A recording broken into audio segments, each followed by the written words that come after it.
নমস্কার বন্ধুরা, পাঁচমিশালি রান্নাঘরে আপনাদের সকলকে স্বাগত। আজকে বানিয়ে দেখাবো মাছের ডিমের বড়ার ঝালের রেসিপিটা গরম গরম ভাতের সাথে খেতে দারুণ লাগে। আজকের এই রেসিপিটা দেখে ভালো লাগলে অবশ্যই লাইক শেয়ার করবেন আর কমেন্ট করে জানাতে ভুলবেন না আপনাদের কেমন লাগলো। আর অবশ্যই এই চ্যানেলটিকে সাবস্ক্রাইব করে পাশে থাকা বেল আইকনটি ক্লিক করে নেবেন নতুন নতুন রান্নার আপডেট সবার আগে পাওয়ার জন্য। এখন আমি বানিয়ে দেখাচ্ছি মাছের ডিমের বড়ার ঝাল। আজকে বানিয়ে দেখাবো মাছের ডিমের ঝাল। তার জন্য আমি এখানে নিয়ে নিয়েছি মাছের ডিম 200 গ্রাম আছে। মাছের ডিমের ঝাল বানানোর জন্য এখানে নিয়ে নিয়েছি তেল 5 টেবিল চামচ, সর্ষের তেলটা একটু বেশি নিয়েছি। কাঁচা লঙ্কা কুচি করে নিয়েছি 3-4টের মতো, আর 2টো বড় সাইজের পেঁয়াজ কুচি করে নিয়েছি। এখানে নিয়েছি হলুদ গুঁড়ো, ধনে গুঁড়ো, কাশ্মীরি লঙ্কার গুঁড়ো আর ঝাল লঙ্কার গুঁড়ো সব 1 টিস্পুন করে নিয়েছি। একটা বড় সাইজের টমেটো পিউরি বানিয়ে নিয়েছি। আদা আর রসুনের পেস্ট একসাথে নিয়েছি 1 টেবিল চামচ, আর নিয়েছি বেসন 2 টেবিল চামচ। আর এখানে একটা পাতি লেবু নিয়েছি, অর্ধেকটার মতো লাগবে। মাছের ডিমটা একটা আঁশানি গন্ধ থাকে, এটা দিলে সেটা আর লাগবে না। আর নিয়ে নিয়েছি নুন, স্বাদ মতো ব্যবহার করব। এখন কড়াইয়ের মধ্যে প্রথমেই দিয়ে দেবো জল, আর জলের সাথে দিয়ে দিতে হবে একটু হলুদ গুঁড়ো।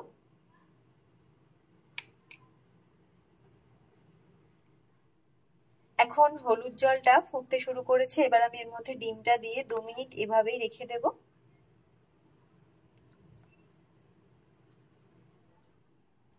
হলুদ জলের মধ্যে ডিমটা দিয়ে একটু হালকা 2 মিনিট রেখে দেওয়ার কারণ হচ্ছে এর মধ্যে আঁশটানি গন্ধটা আর লাগবে না। এখন এর মধ্যে দিয়ে দিলাম পেঁয়াজ কুচি, পুরোটা দিলাম না, অর্ধেকের মতো দিয়ে দিলাম। দিয়ে দিচ্ছি স্বাদ মতো নুন, আর এখানে দিয়ে দিচ্ছি লেবু রস। সবকিছু একসাথে দিয়ে ভালো করে মেখে নিতে হবে। লেবু রসটা দিয়ে দিয়েছি। এবার আমি এর মধ্যে দিয়ে দিচ্ছি বেসন। এখন সবকিছু একসাথে খুব ভালো করে মেখে নিতে হবে। সবকিছু ভালো করে মিশিয়ে নেওয়ার পরে এবার এর মধ্যে আমি দিয়ে দিচ্ছি একটু সামান্য পরিমাণ হলুদ গুঁড়ো। আবার একবার ভালো করে মেখে নিতে হবে। এখন কড়াইতে দিয়ে দেব তেল। তেল দিয়ে প্রথমে বড়াগুলো ভেজে নিতে হবে। তেলটা গরম করে নিচ্ছি। তেল খুব ভালোভাবে গরম করে নিয়েছি, এবার বড়াগুলোকে ভেজে নিতে হবে। হলুদ জলে ডিমটা ভাপিয়ে নিতে আর লেবু রস দিয়ে মাখিয়ে দিলে আর কোনো রকম আঁশটানি গন্ধ ছাড়বে না। একটা আঁশটে গন্ধ থাকে মাছের ডিমের মধ্যে, সেটা আর থাকবে না। এখন আমি বড়াগুলো ভেজে নিচ্ছি।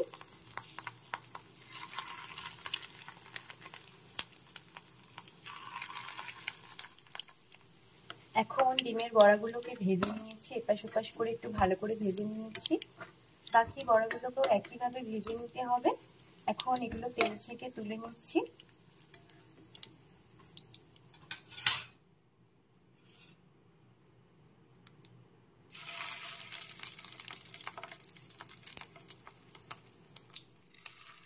এখন কড়াইতে বাকি তেলটা দিয়ে দিলাম। এবার আমি এর মধ্যে দিয়ে দেব কুচি করা পেঁয়াজ।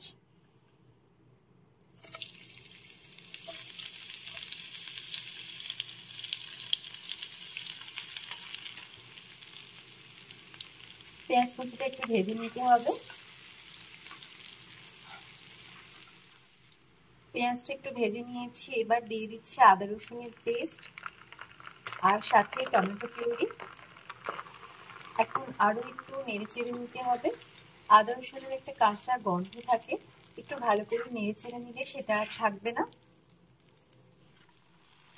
2 মিনিট কষিয়ে নেওয়ার পর এবার এর মধ্যে দিয়ে দিচ্ছি হলুদ গুঁড়ো, কাশ্মীরি লঙ্কার গুঁড়ো, আর দিয়ে দেবো ঝাল লঙ্কার গুঁড়ো।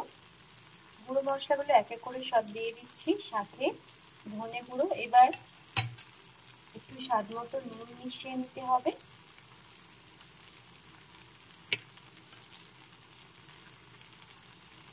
এখন মশলাটাকে আরো 2 মিনিট মতো কষিয়ে নিচ্ছি, মশলা থেকে তেল ছেড়ে আসা পর্যন্ত। মশলাটা খুব ভালো করে একদম কষিয়ে নিয়েছি, তেল ছেড়ে এসেছে। এবার দিয়ে দিতে হবে জল, প্রয়োজন মতো জল মিশিয়ে নিলাম। গ্রেভিটা এখানে খুব বেশি পাতলা হবে না। এখন একটু ফুটতে দিচ্ছি। আর এই সব একসাথে আমি দিয়ে দেবো ডিমের বড়াগুলো, একসাথেই ফুটিয়ে নেব। মাছের ডিমের বড়ার ঝাল দিয়ে গরম গরম ভাত খেতে দারুণ লাগে। ডিমগুলো দিয়ে দিয়েছি।